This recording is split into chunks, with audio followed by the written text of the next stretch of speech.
5, 4, 3, 2, 1, 0.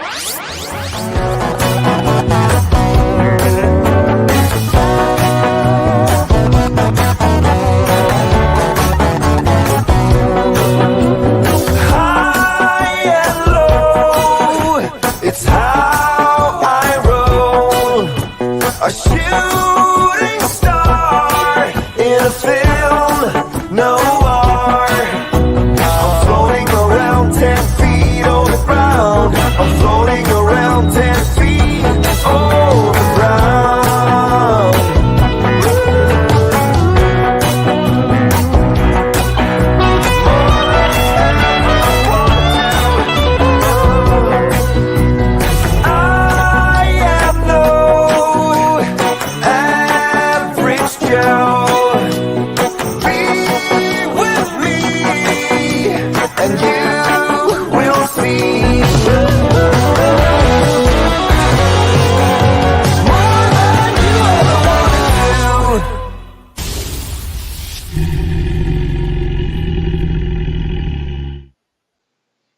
Hello, folks.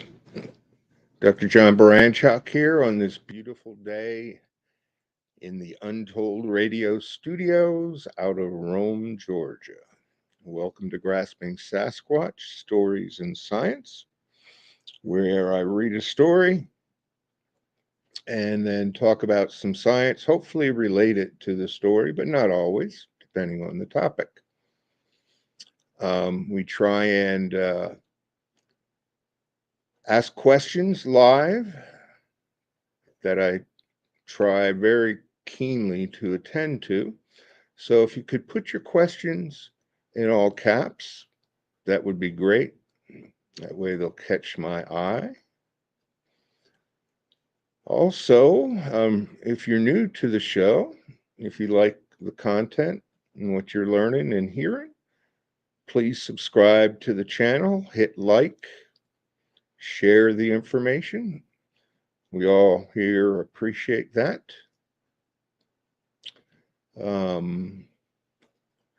Today, we're going to kind of wrap up or follow up on our tree knock study and use that as a bridge into looking at the mysteries of the normal curve and why that darn normal curve is so important to us scientifically proving Sasquatch's existence. And through referring back to our hypothetical or proposed tree knock study, we'll look at how to use the normal curve and let the normal curve tell us if we've got significant findings in our hypothetical tree knock study. So that's what's on the agenda. As always, please don't hesitate to ask questions, all in caps. Makes things a little bit livelier for us all. So, as is my habit, just a quick scan. Leigh Warner is a new follower here. Thank you for coming, Leigh. Or Lee, I'm not sure what would be the most accurate pronunciation. As I said earlier in chat, your name sounds familiar to me. I wonder if we've worked together in some rehab hospital at some point. I believe I worked with Leigh Warner up in Idaho when I worked at Kootenai Medical Center on the neurologic and orthopedic rehab there. But that may not be the same Leigh. So, can't see anyone else in the chat room right now, and that's okay. Late arrivers are expected and appreciated. So, thought this is one of these times when the story may not be directly related to the topic at hand today, tree knocks. I did find a story that involved tree knocks, but it was a rather lengthy one. So I'm gonna, hey Craig, how are you, bud? gonna maybe lose some people right out of the gates, but I feel part of the reason that psychologic science and using psychologic science in the search for Bigfoot is because it captures a wide variety of phenomena. We're able to test for different kind of behaviors, test for intelligence, test for, in this case, on this episode, are the Sasquatch making the tree knock sound, or are humans making that tree knock sound? And of course, there's some woo phenomena: vanishing, cloaking, changing the molecular vibration to fade away, um, telepathy. I've actually got a tentative telepathy experiment in mind. And on a previous episode of this podcast here, we reviewed infrasound and reviewed an experiment that we could do actually in the lab without having any Bigfoot, and how we could look at whether it's Bigfoot using infrasound to produce those symptoms and experiences that people have. Is it us doing it to ourselves in the face of Bigfoot? Is it an interaction between us and the infrasound? Hola, Carolina Puerto. Buenas noches. Buenas tardes, maybe. And so, the point being, psychological science can not only measure concrete, touchable phenomena, a footprint or a footprint cast, but we also have an ability to analyze and touch on some of the more abstract or more difficult to observe and touch phenomena. And so that's why I'm here promoting psychological science. I don't know that we have an answer for cloaking or an experiment for cloaking right now, but my main point here is, I'm not closed to woo phenomena. I think we need to investigate them in the same way that we can, if possible, investigate flesh and blood phenomena. And so, really, experimental science hasn't been applied to either of those phenomena with any rigor. And so, answering questions about the origin of Bigfoot, as far as I'm concerned, is still up in the air to be scientifically studied. So, the story today is called Vanishing Act. It's out of a book by Tom Powell called The Locals, a contemporary investigation of the Bigfoot Sasquatch phenomena. And it is published by Hancock House.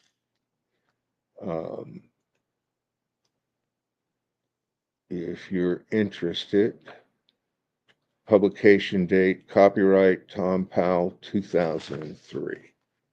And I'm starting on page 162. Alex and his cousin both froze when they saw the creature moving through the open expanse of a clear cut. Alex had a rifle in his hands when he saw it, but never considered shooting it. It was close, it was big, and it was walking on 2 feet. Worse yet, they knew they were there, though it didn't seem too concerned about them. In the momentary, then they found out why. It turned away from them, began walking, then momentarily shimmered like it was enveloped in heat waves that rise over the desert. Then, right before their eyes, the Bigfoot vanished, gone. Tracks in the soft earth all remained, and they led right to the place where it vanished. As Alex describes the incident, we saw something that I would describe as a possible Neanderthal. It was about 20 feet from us, my cousin and me. We stopped and turned around. My cousin and I froze and felt a sense from it that we didn't belong there. The creature was about 8 feet tall. I'm 6'4", and my cousin is about 6'6", and that creature was taller than both of us, and it was thicker in the body as well. Massive would probably be the best description. It had black hair, not fur, hair, a strange head. It reminded me of a sagittal crest of a great ape. It was somewhat dome-shaped. The creature's eyes were black with no whites showing, and it had a strong, musky odor coming from it, like garbage or a decaying animal. It was definitely intelligent. It studied us intently as if trying to assess what level of threat we posed to it. I could not tell if it was a male or a female, as its hairs covered any type of distinguishing anatomical features. The only part of it not covered in hair was its hands and the soles of its feet and its eyes. His weight was approximately 500 to 600 pounds, and as I have stated, it was massive. It was bipedal and was walking in an upright fashion. It was strange. It was in a strange way human-like. I had a 300 Winchester Magnum, and my cousin had a Winchester Model 94 30-30 rifle. Neither of us could shoot it. It was too human-like. It surveyed us for about 1 minute and then turned around and started walking towards the other side of the clear cut. If you wish to believe this next part is a joke, that's fine. My cousin and I were not drinking, nor were we under the influence of any drugs. We are not liars or given to wild delusions. We never sought media attention or fame, but as sure as I live, that creature disappeared right in front of me. Have you ever seen in a desert setting off in the distance, when the heat rises off of the ground, the blurry, wavy lines? That is what the creature did. It started shimmering and became almost transparent and totally disappeared. The creature left tracks in the ground and appeared totally solid during the encounter. I'm not joking. My cousin and I were stupefied, to say the least. We stared at the tracks for about 20 seconds, and then we left. We felt like we were being watched the entire time we retreated.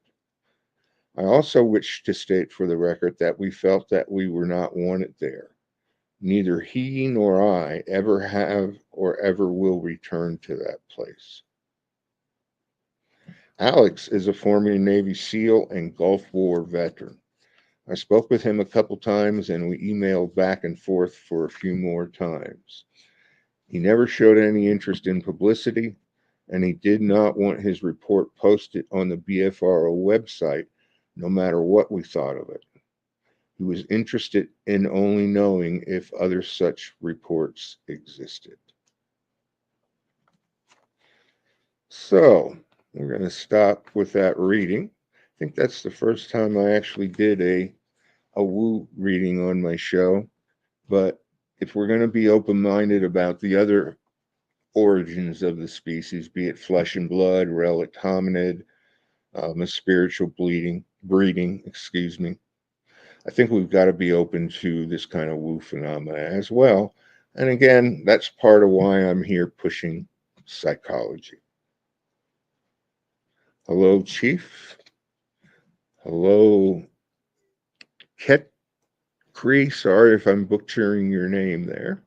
Welcome to the show. Any questions you'd like to ask, please type them in large caps.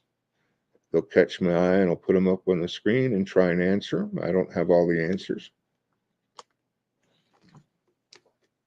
If you want to converse between yourselves, small letters. So, barring any questions about that interesting story, and one more editorial comment about that.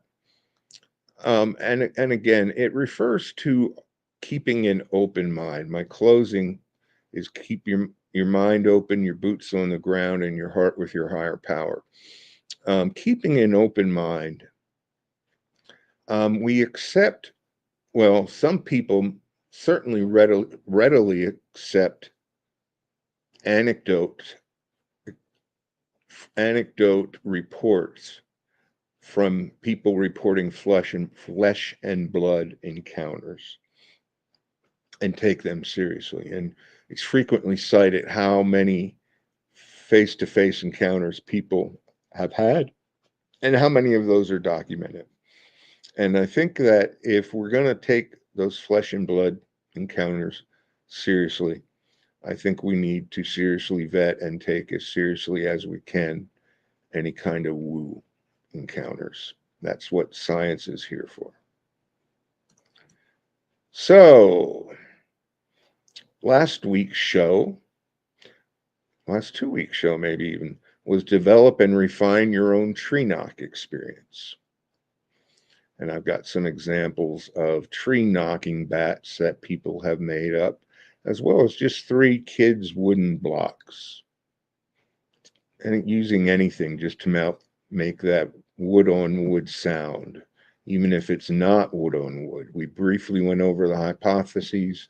I interacted with a gentleman this week who said he saw a juvenile Bigfoot walking towards him down a path, and it made the wood knock sound simply by clicking its tongue on the top of its mouth.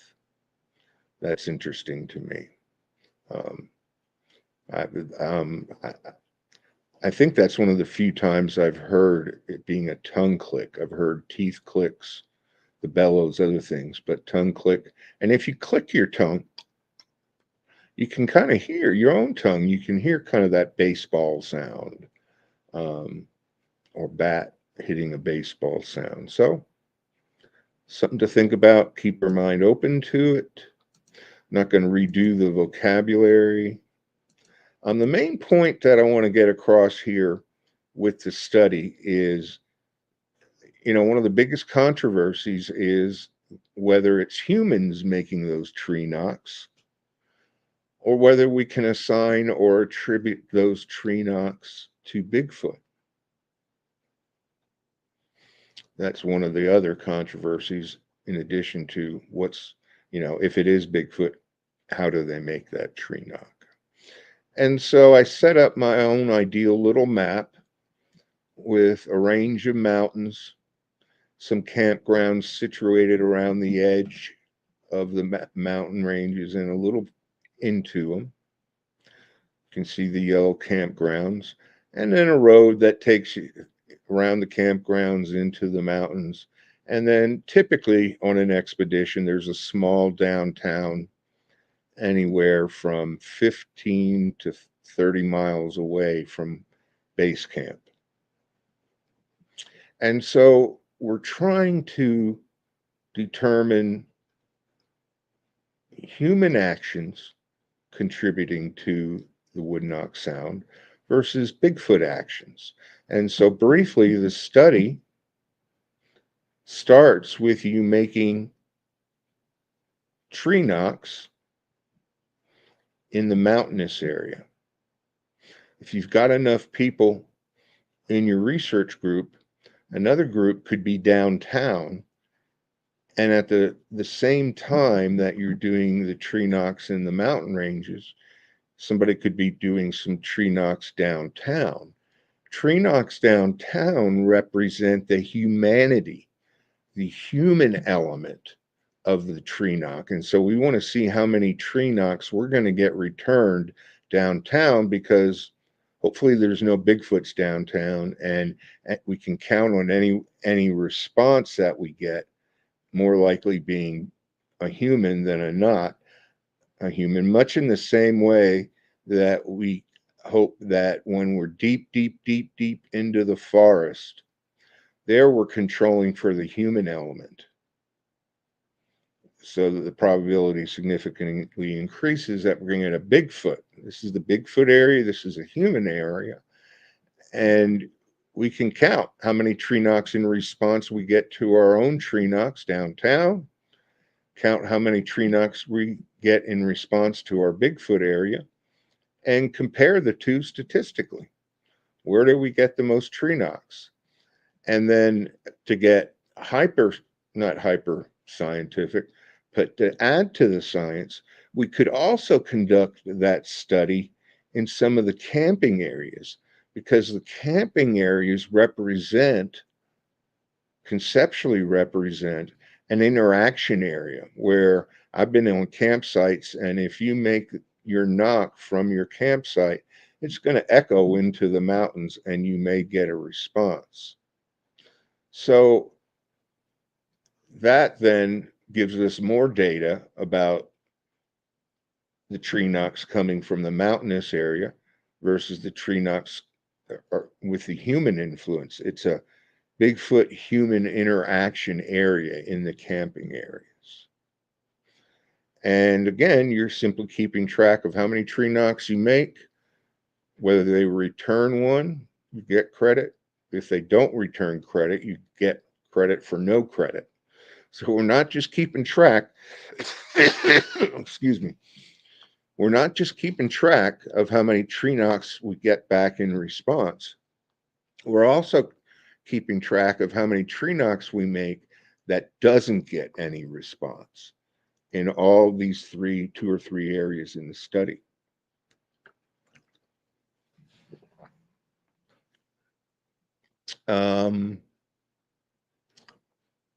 And so, just as we had a wrap up last time, we got to some numbers. And I want to emphasize and reemphasize, this is a proposed tree knock study. It's hypothetical, and these numbers that I'm reporting here are hypothetical. We haven't gone out at this point and gotten these numbers. And honestly, because such a study has never been done, I really don't know. For the unknown species, I chose 40 out of 60. But actually, as I think about it in my own history, I might have put out a couple dozen tree knocks before I ever heard my first tree knock, and watched other people put out lots of tree knocks before I heard my first tree knock. And so 40 returns may be optimistic. It's totally hypothetical. And then the H species, I don't imagine, or my belief would be that they wouldn't return as many tree knocks as the Bigfoot. But again, until you do it, you may get, who knows, you may get more tree knocks out of the human population, depending on how rowdy the town is. But the main point here is these numbers, these results are hypothetical and for teaching purposes only. And we'll play with the numbers a little bit. So in this hypothetical tree knock study, we did 100 trials in the Bigfoot area. We did 100 trials in the 100 trials in the unknown species area, and another 100 trials in the human species area. In the unknown species area, we got 40 returns and 60 no returns. In the human species on the right, we got 15 returns and now 85 returns. So, 40 compared to 15 certainly looks like it gives it to Bigfoot. If you want to look at percentages, I think 15 divided by 85 is about 17%, and 40 divided by 60 is about 66%. So looking at it, it looks like we got more responses in the Bigfoot, and significantly more responses in the Bigfoot species or unknown species area compared to the human species area. So here we go, taking the first deep dive. I'm going to go, I'm going to go full screen, all screen on the normal curve to make it more visible. And I'm going to go large screen. I don't know if that'll help it be more visible for y'all. But this is the bell-shaped curve. You can probably tell right away with the bell-shaped curve. It's called a bell-shaped curve because at the top there you see a curve with a big hump in the middle that kind of does a slide board down to being perpendicular to that axis, or parallel, running parallel to that bottom line axis. To the right is positive, the right of 0, the midline. To the left is negative. So 50% of our sample, or 50% of our population, falls below 0 standard deviations, the midline, and 50% above. And if you'd add up those numbers, 0.13, 2.14, 3.59, 34.13, comes about to 50%. And you may ask, why are we so concerned about the normal curve? Well, many things in humanity exist on the normal curve. Average shoe size. If 0 is average on the first line, right below the curve, people's human shoe sizes are normally distributed. About 34.13% of the population is within normal limits, right up to about 34.13%, right about to the -1. As soon as you hit 1, or as soon as you hit -1 on the left side of the 0, you're 1 standard deviation higher or lower than normal. Then 1 to 2 standard deviations higher, 1 plus 1 to plus 2, 2 to 3, 3 to 4. Same on the negative side. 34.13% of the population has average shoe size. 13.59% have a mildly small shoe size, up to 2. Then it's a moderately small foot.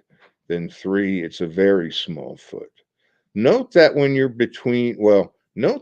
looking at between 2 and 3 standard deviations, either smaller or bigger, that's only 2.14% of the population.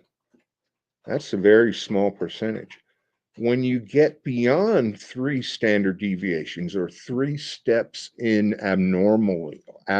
being abnormal in foot size, if you will, only 13/100th% of people have shoe sizes 3 standard deviations above average or below average as well, compared to average.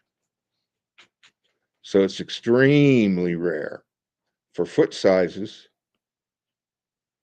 in humans to be more than 3 sizes larger than average.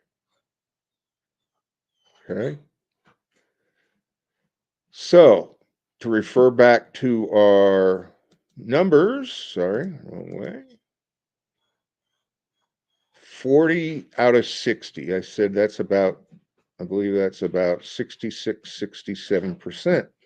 So we look at the percentiles.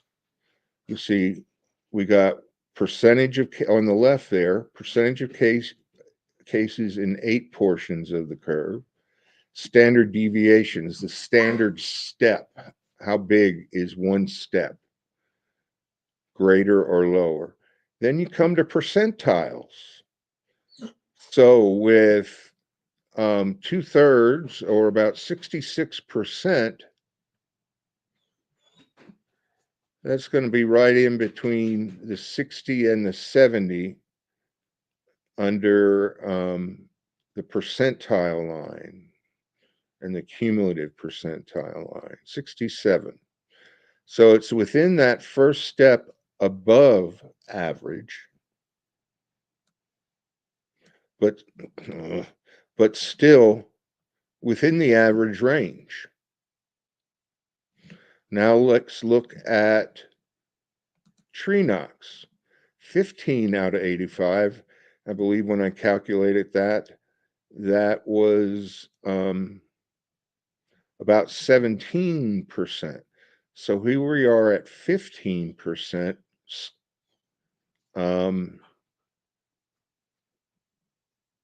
which is in,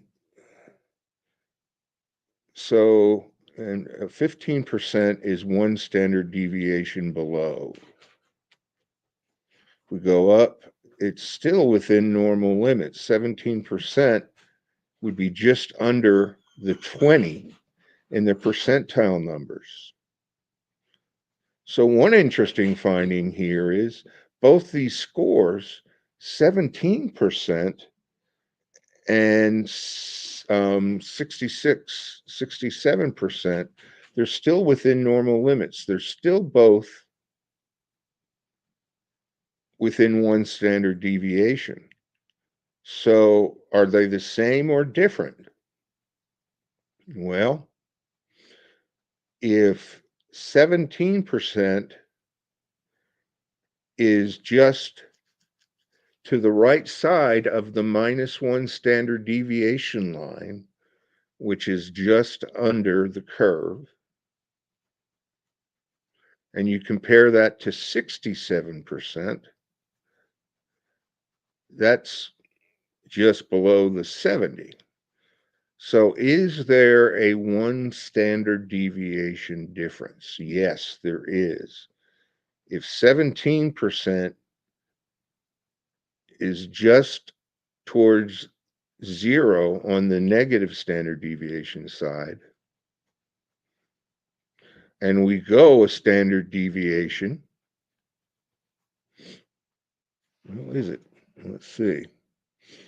There you are. 15. Yep. A standard deviation would be just under,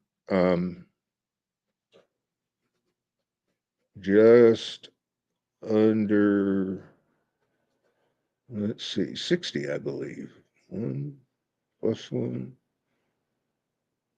17. No.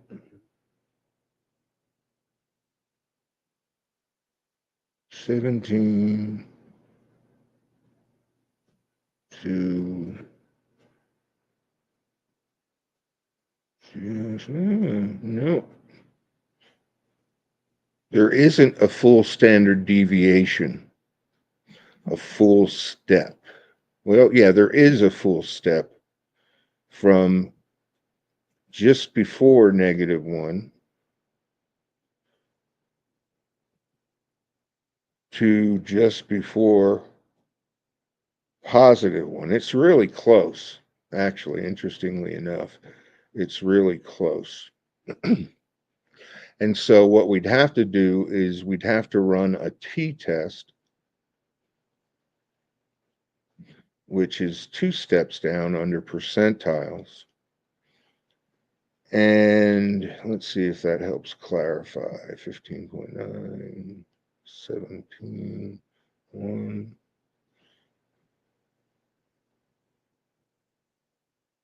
So just, okay, yeah, I'm sorry.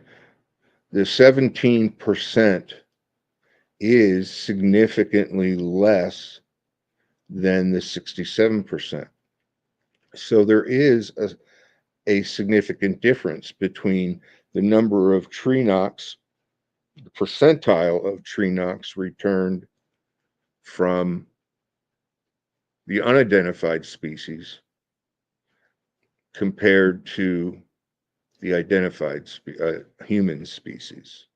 So that's how we know it's a significant effect. This isn't just a random mistake. Let's say that let's lower the number to Let's see. Let's lower the number to 30 unidentified species tree knocks, and we'll stick with 15 human tree knocks.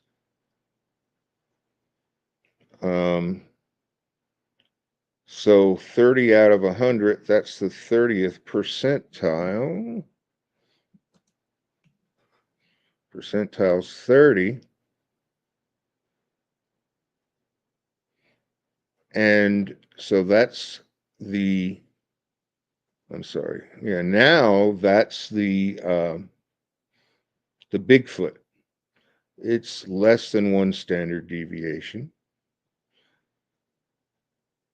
And even though it's twice 30, well, hold on. Even though 30, again, we changed 40 trials out of 100 to 30 trials out of 100, that's 30%. Okay. So even though 30% is twice as much as 15% in the human levels, that's now not a statistically significant difference. We got the 30th percentile number for the unidentified species compared to, if you go to the left a little bit, 16.9 or 17%. You can see that they're within the same 1 standard deviation. So even though in terms of percentages, the Bigfoot or unidentified species tree knock area got twice the percentage as the human error, tree knock error, there is no significant difference between a score of 30 and a score, a score of, what was it? 15. When there's no significant difference, you don't have a significant finding. There isn't a significant test result. You haven't found anything statistically significant. That doesn't mean, however, that the tree knocks belong to the humans. We're not testing or saying it's the humans. We're testing for the difference between the two, and there is no statistically significant difference between 30 tree knocks for the unidentified species and 15 for the human species, even though there's twice as many. There is no true difference between those two numbers of taps. So there's no significant difference between the number of taps made in the Bigfoot area or unidentified species area compared to the human area. And that would be the conclusion of our study. Not that Bigfoots don't make tree taps or tree knock sounds, just that there is no significant difference between the number of tree knock sounds that Bigfoot make in response to our tree knock compared to the number of responses humans made, even though the Bigfoots made twice as many. So let me back out of here and see if I've got any questions, because this stuff is getting kind of deep. Are there any questions on our numbers? We discussed 2 hypothetical sets of results. We just discussed the unknown species making 40 results, taps, compared to no taps and 60. The human species making 15, no taps 85. There was a statistically significant difference between those numbers, suggesting the results are consistent with Bigfoot's responding to tree knot taps more significantly than the human area.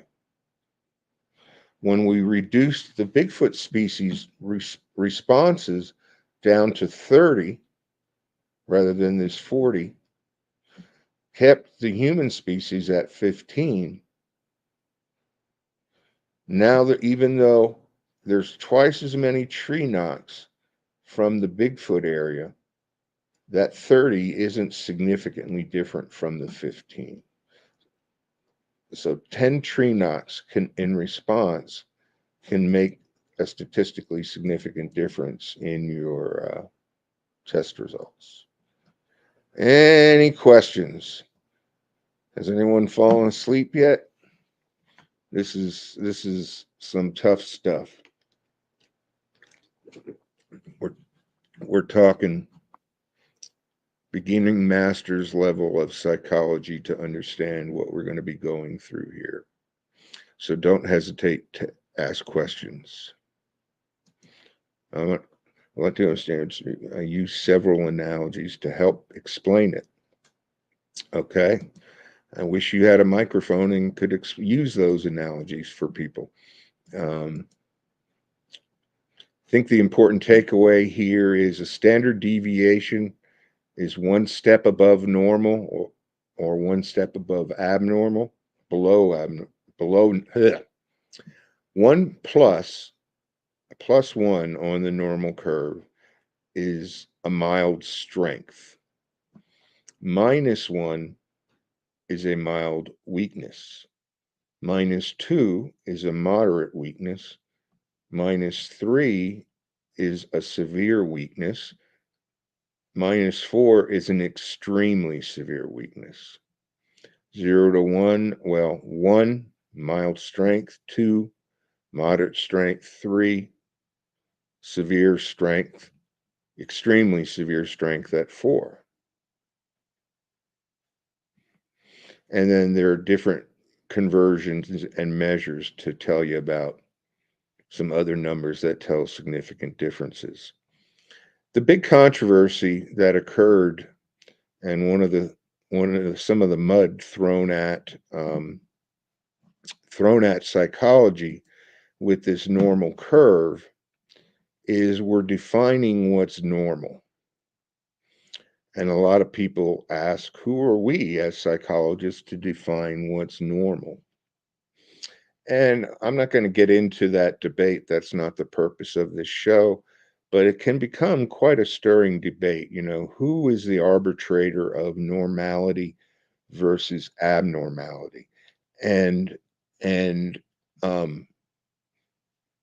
realistic is the normal curve and as a model, and how accurate is it to use that model to define who has normal intelligence? At the bottom there, you see a score, IQ scores, and right in line with 0. Let me go back.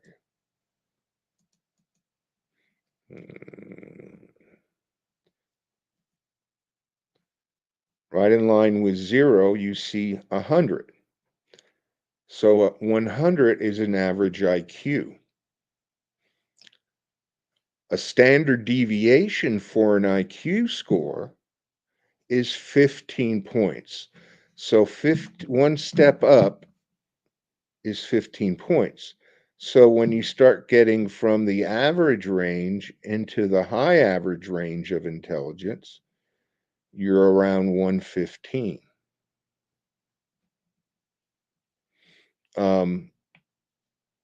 Low average, -1, 85. The next step down, 2 steps down, brings us to what's called borderline intelligence at 70. Anything below 70 used to be classified as mental retardation and now is classified as intellectually challenged, or depending on what's causing that IQ, another neurologic condition. When you go 3 steps out, IQ of 55, these are people that have to be cared for. They can't manage themselves or their own affairs. 1 step up, above average, high average, 2 steps up. That's going to be average, high average. That's going to end the high average range. When you're talking 3 steps up, this is where we're getting into the really bright people. You'll notice 3 steps up begins at 145 IQ score, and then 4 steps up is 160. I forget what Mensa's cutoff score for intelligence is, but when you're talking these folks in the 145 to 160 IQ range, these are the brightest of the brightest. Only 0.13%, 100% of the population have an IQ score higher than 145.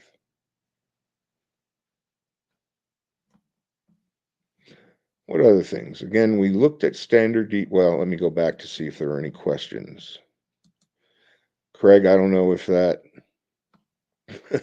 sounds like I basically just said the same thing.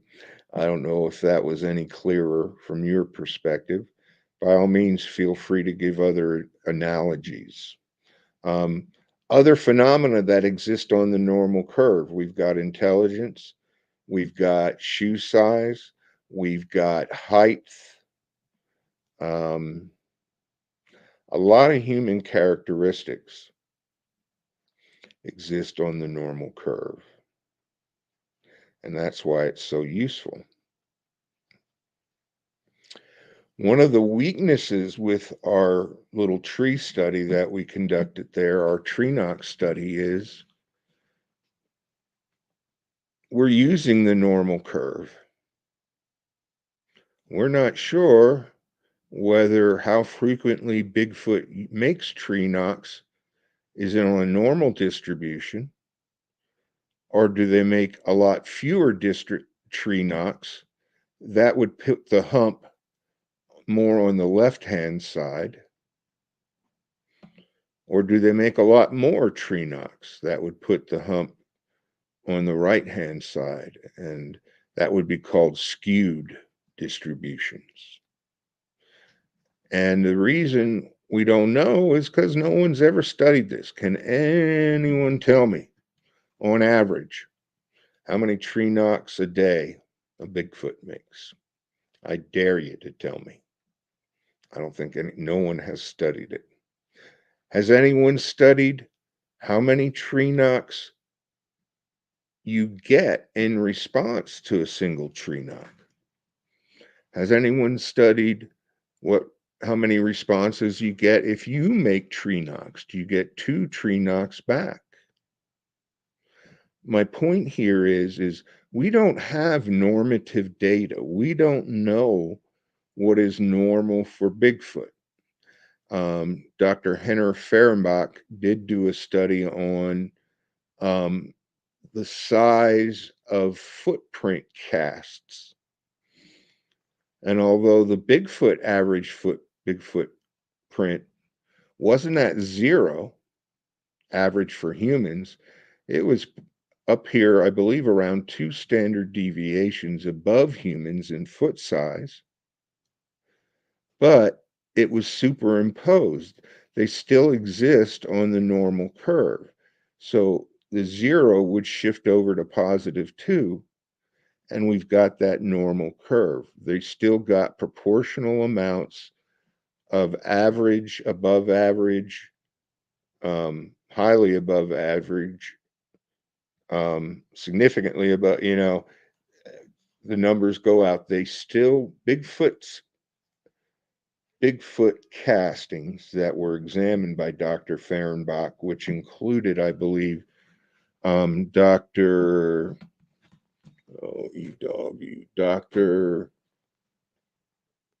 Meldrum's predecessor. I'm blocking on his number right now, his name right now. It was those and some of Dr. Meldrum's casts, I believe, that they studied. No questions. Excitement.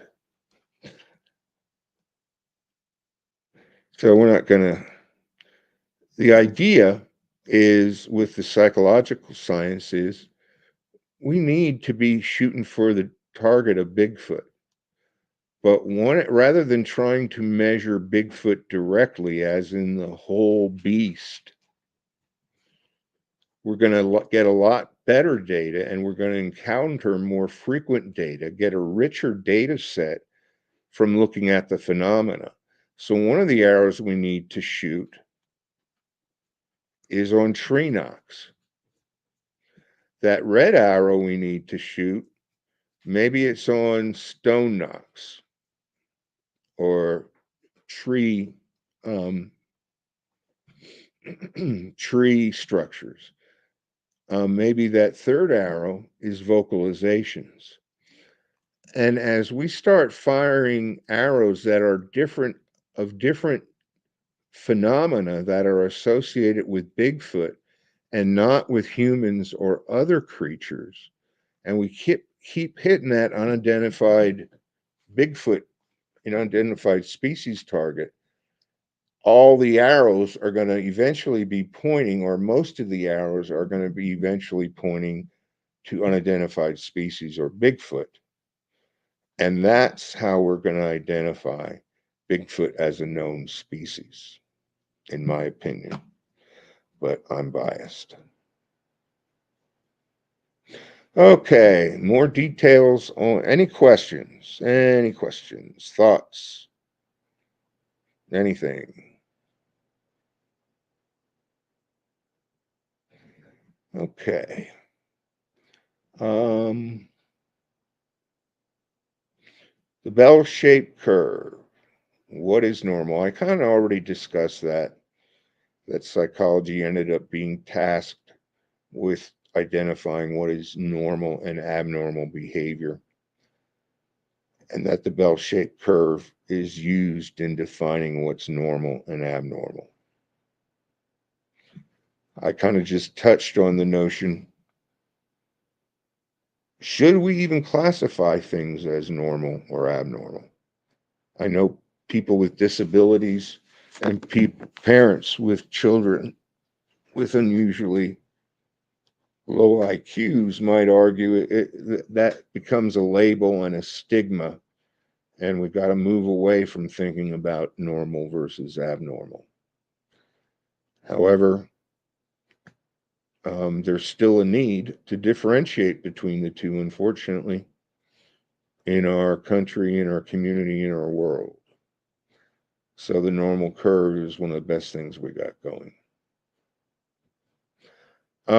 Another point we need to consider about any Bigfoot experiment, for example, even Dr. Moorhead's Sierra sounds, is, does habituation occurs, and if so, when does habituation occur? A lot of the Bigfoot research has followed an empirical method, but it's an observational empirical method used in the fields of animal study. I'm blocking on the 25-cent word for maybe like zoology or anthropology. Okay. But we're going to have to stick with zoology because you need a living creature.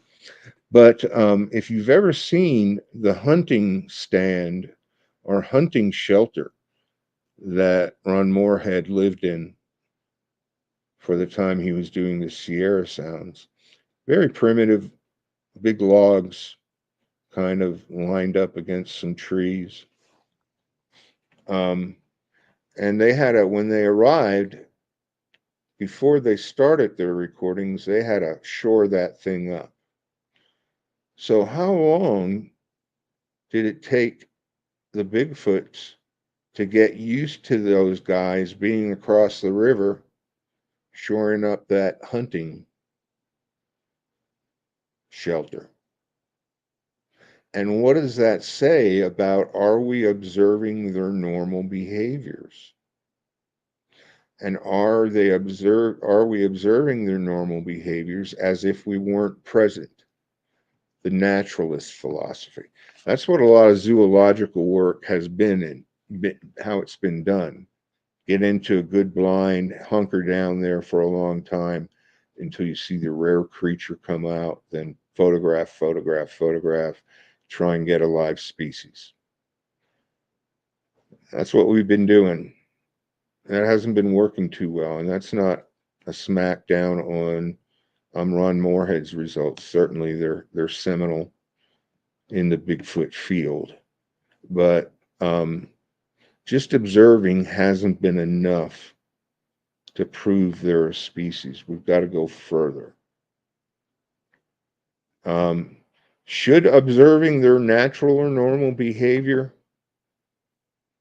even be a goal? Or is it a goal? I know a lot of people, it's not a goal. A lot of people's main goal is to see a Bigfoot. And for them, that's the proof they need personally. And there's nothing wrong with that. That type of personal evidence, however, is never going to meet the goal for proving it as a species scientifically, in my opinion.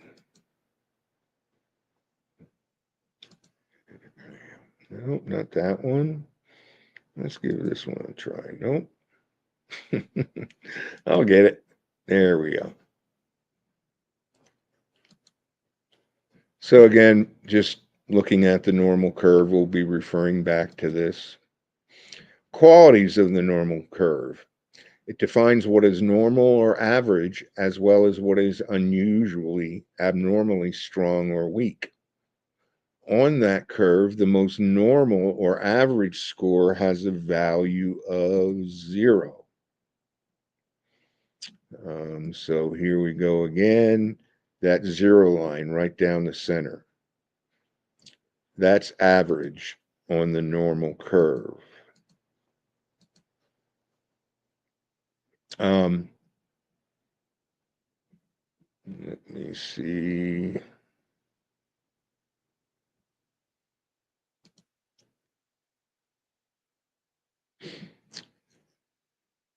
So anything normal is between that average score of 0 and up to +1. If it's +1, then it's a mild strength. If it's -1, then it's a mild weakness. But anything between 0 and just before +1 is normal. When it hits +1 or -1, it's either up 1 standard deviation or step or down 1 standard deviation of step. So on the positive side, that includes 34.13% of the world or normally distributed scores. On the other side, on the downside, it's another 34.13%. So that gives us 68.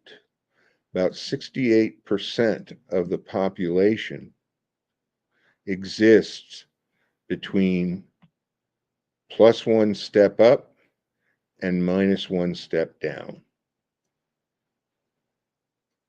Big chunk.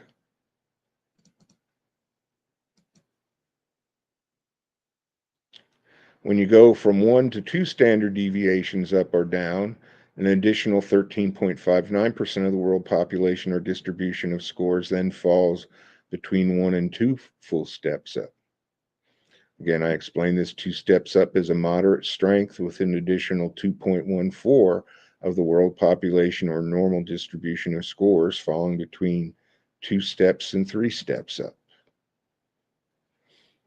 3 steps up is a high strength with an additional 0.13 of the world population falling beyond that. They don't actually cite the percentage of the population 4 steps up and above because it's so minuscule. And we're not going to, you understand that it works both ways, steps up and steps down. Those steps are called a standard deviation. The word standard in this case refers to equally or commonly occurring in a standard fashion. The word deviation refers to deviating, changing, or varying. So a standard deviation is a standardly occurring change up or down from the normal of average or average. So if a teacher gave the class of 50 a test, and why am I talking to something about this last slide? Okay, gave the class a test, and we're give them an IQ test. That's easy for me to talk about.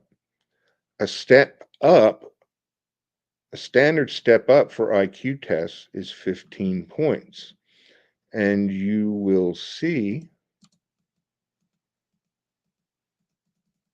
There it is. When we look at IQ, again, oh my goodness, I'm going the wrong way. I'm sorry. There it is. When we look at IQ scores, it goes from 100 to 115. That's one step up. 100 down to 85, 15 points, a step down.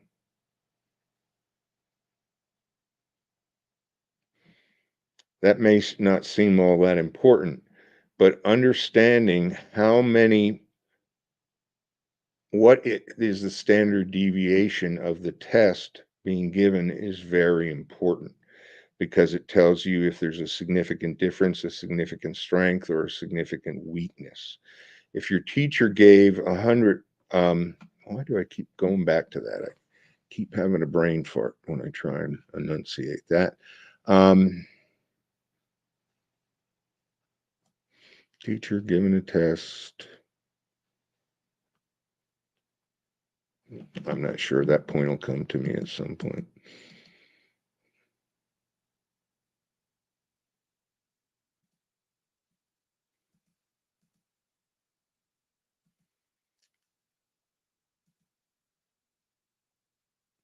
Then down there on the normal curve, I pointed out percentile ranks, percentiles, and we used that in the example of our tree knock study. Percentile ranks, T and Z scores. T and Z scores are a mathematical statistical formula that allow us, without looking at a normal curve, to know if there's a significant difference between our two groups. In that case, it was between unidentified species returning tree knocks versus human species returning tree knocks.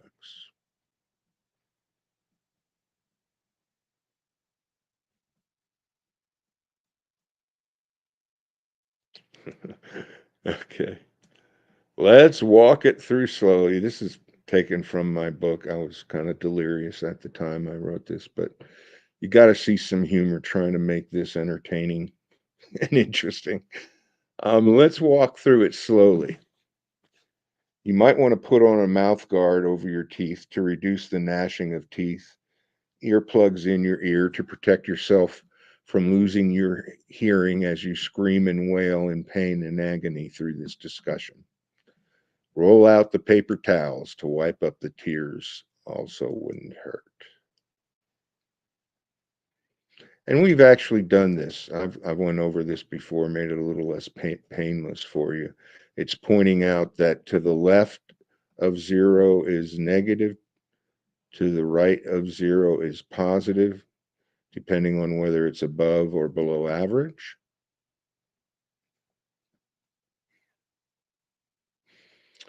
Again, to further elaborate, you can only use this normal distribution model on phenomena that occur normally. And phenomena that occur normally, when you look at the data, they will look similar to or approximate that bell-shaped curve. Well, what wouldn't be on the bell-shaped curve? Let's say the number of millionaires driving a Volkswagen Beetle. Odd example, but how many millionaires do you think drive Beetles? Probably not many. So their curve, when you look back at that normal curve, their curve is going to have that hump. Most millionaires are going to drive few VWs. So their hump is going to be on the left side of that curve. How many people with average incomes drive a American-made car? I don't know. Maybe that would be more a little towards the center or maybe on to the right. So those are examples of skewed distributions. Rich people driving Volkswagens, poor people driving Rolls Royces. All are negatively skewed. Rich people driving Mercedes Benz probably would be positively skewed. Poor people driving Mercedes Benz negatively skewed, where that hump ends up. Let me see if this is making sense.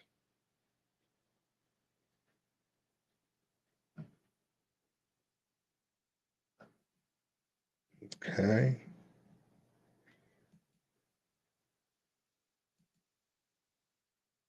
Yeah. Interestingly, within the world of Bigfoot, Dr. Henner Fehrenbach found a sample of Bigfoot tracks lengths that were primarily consistent with the normal distribution. I actually read this on one of my previous shows. As such, if Bigfoot wore shoes, their shoe sizes would be normally distributed similar to humans. It would still have that bell-shaped curve, even though their shoe sizes are going to be a lot bigger than ours. Interestingly, Bigfoot growth rate and step length did not appear normally distributed in Fehrenbach's findings. So even though their foot size is normally distributed, their stride is not normally distributed. Interesting. These later Fehrenbach findings highlight another important point to understand and remember about the normal curve. It's a conceptual and theoretical model which not all phenomena adhere to. It is a model that not everything in the world fits. Some phenomena are skewed or slanted in one direction or the other, another. Bigfoot growth rate, step length. Additionally, some phenomena are bimodal, having two peaks or humps, rather than multimodal, having multimodal, having multiple peaks.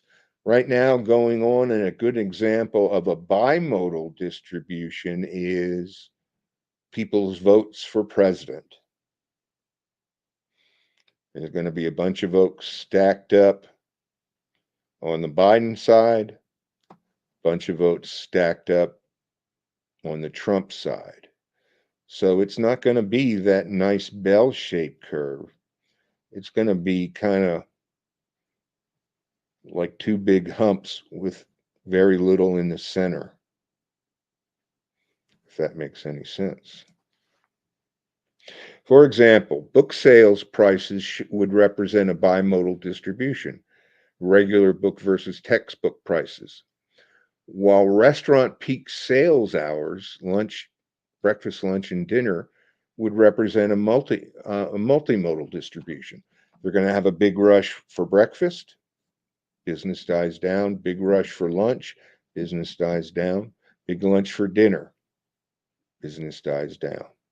So it's a trimodal distribution. The point being that the phenomena are not normally distributed, and the statistics we're using and discussing here cannot be applied to phenomena that do not fit the unimodal normal curve. And this is why it's so important that we don't have norms on Bigfoot behaviors. And that's a project in and of itself. a multi-year project. Some of you folks who have access to these big databases of hundreds or thousands of Bigfoot sightings, those are the kind of databases that need to be used to look at norms. What's your typical Bigfoot report, Bigfoot encounter? Does it involve tree knocks? Does it involve visual sightings? Again, we don't know any of this data, and that makes it difficult to inform whether we're safe using the normal curve or some other form of statistics. Talked about the presidency already. The next line below is standard deviations. The next line below standard deviations on the illustration is cumulative percentages. While the cumulative percentages noted in between the standard deviation on the curve reflect how much of the population exists between those standard deviations. Again, 34 and some change between 0 and -1, 34 and some change between 0 and +1. The cumulative percentages reflect the total percent of the population starting at -3 standard deviations and increasing, moving left to right until you reach +3 standard deviations.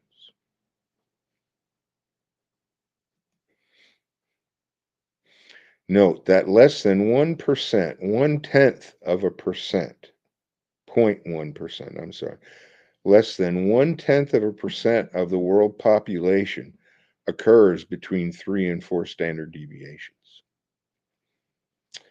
As a clinical psychologist, neuropsychologist, pain psychologist, we use this to our advantage. Only 1/10 of a percent, their test results fall between 3 and 4 standard deviations. That's very, very unusual. And it's one of the criteria you look at when you think somebody's faking. Because when somebody fakes, they fake so extremely that their numbers are out there past 3 standard deviations. And depending on the test, you shouldn't be able to function if you're -3 standard deviations impaired, say, in intellect. That's Hoss saying hello.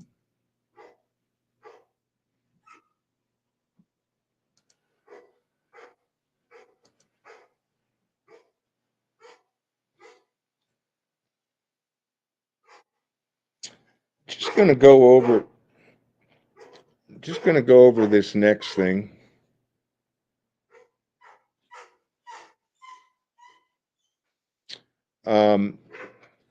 I wrote this during the first wave of COVID. And why don't you guys let me back out of here? Let me see if I can get my dog out.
Let's see what people have to say. I'm sorry if this is tedious and boring, but you need to understand statistics because it's the combination of the statistics and the experimental design of the experiment that control for random error, control for bias, control for all kinds of mistakes that we could have unintentionally made in our study.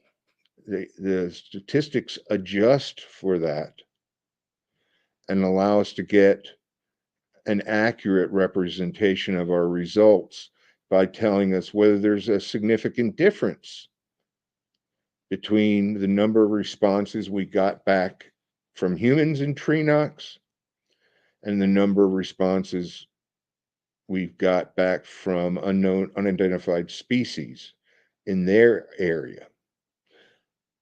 If more tree knocks are coming from the unidentified species area than the human area, and that result is replicated not just down here in northern Georgia, but southern, in Florida, in the northern climes, in the Midwest, on the West Coast. If we continually get significantly more tree knock responses from Bigfoot or from the unidentified species group than we get from the human group, we've hit that target multiple times, and we're showing that tree knocks are a significantly greater phenomena in Bigfoot areas than they are in human areas. And when that result is replicated, we can then begin to confidently attribute tree knocks to Bigfoots because we have repeated and repeated and repeated studies that show we get back significantly more, or it could be significantly less. Again, I don't know. But we get back significantly more tree knocks in the unidentified species group than we do in the human species group. And this is just an example of how you can separate out tree knocks being human influenced versus unidentified species influenced without ever laying an eye on a Bigfoot, because we're not relying on a visual sighting of a Bigfoot to prove this. We're relying on a more frequently occurring audio response occurring. So that's just one example of how psychologic science with experimental design and statistics can be brought to the table, prove that tree knocks are of a Bigfoot influence, and that's one thing then that can be scientifically attributed to that unknown species, and that puts us a step down the path towards proving Bigfoot as a species. This making sense, folks? Craig, we don't have to use all 20 minutes, but you got any questions for me, or does anyone else have any questions for me about this kind of complicated presentation and to clarify?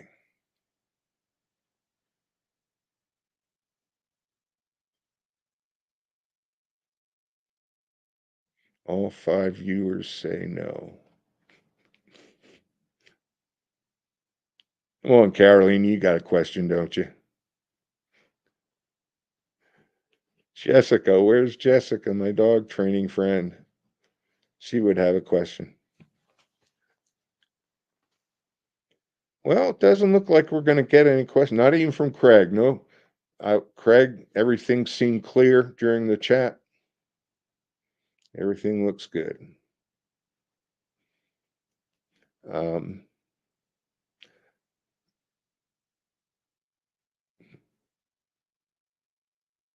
Questions, comments, dogs for sale?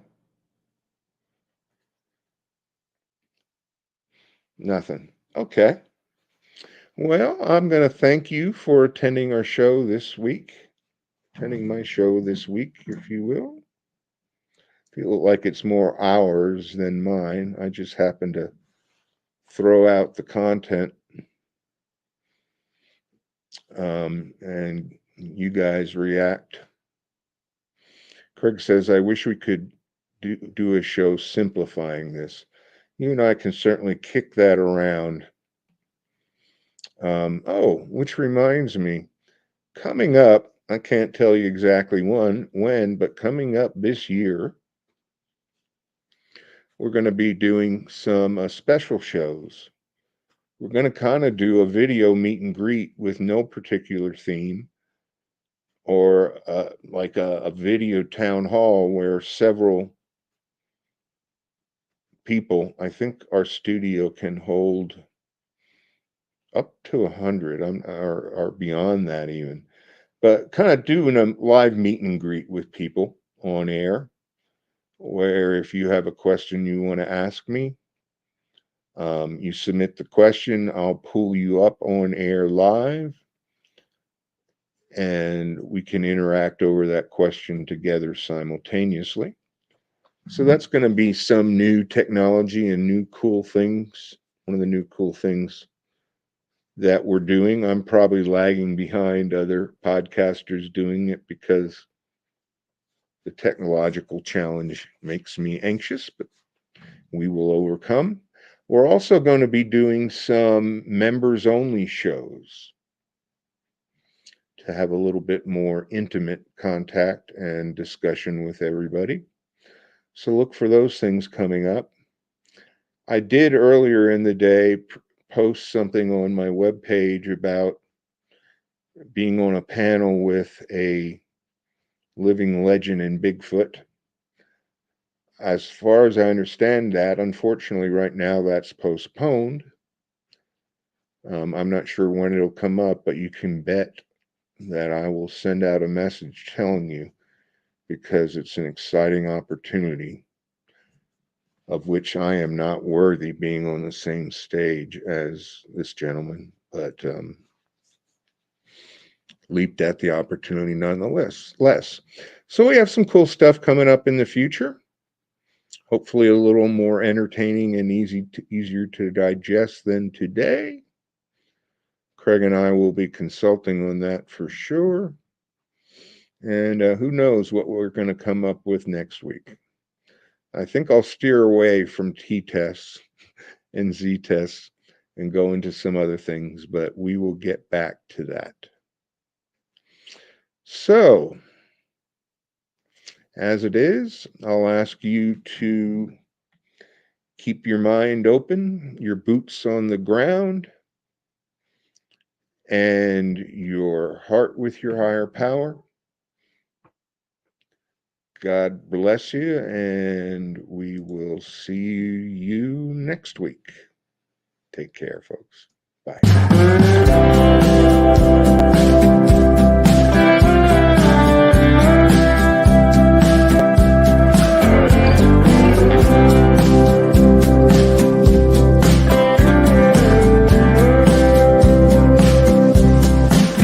I see you running out of reason.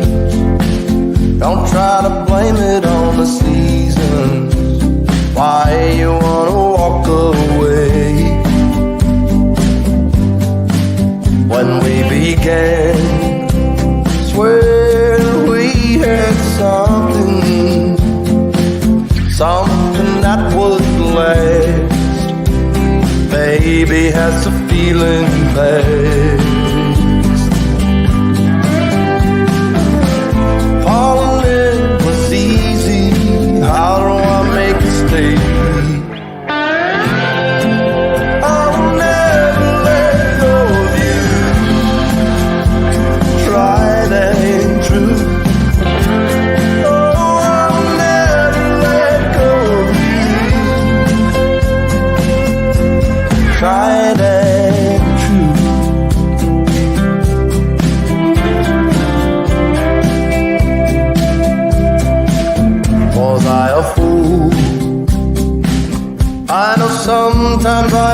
wonder a thing as good as what we have.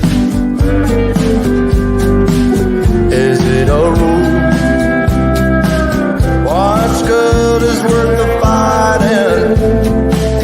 There ain't no denying that you and I were made to last. Falling is easy. How can we make it stay?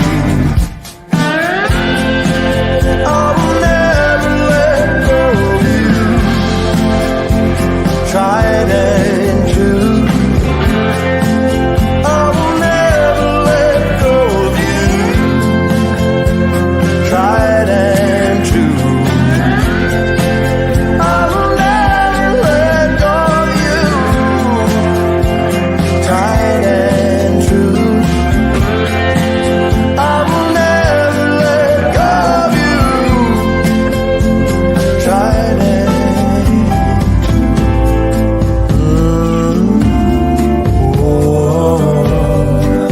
Have you had a change of heart?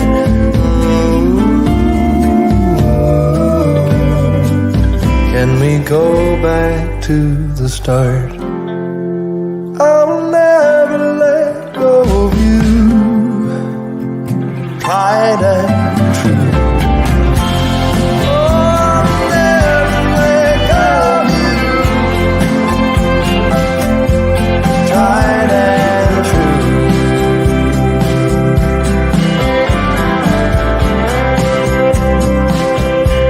Tried and true. Wanna do it all with you by my side. If you're in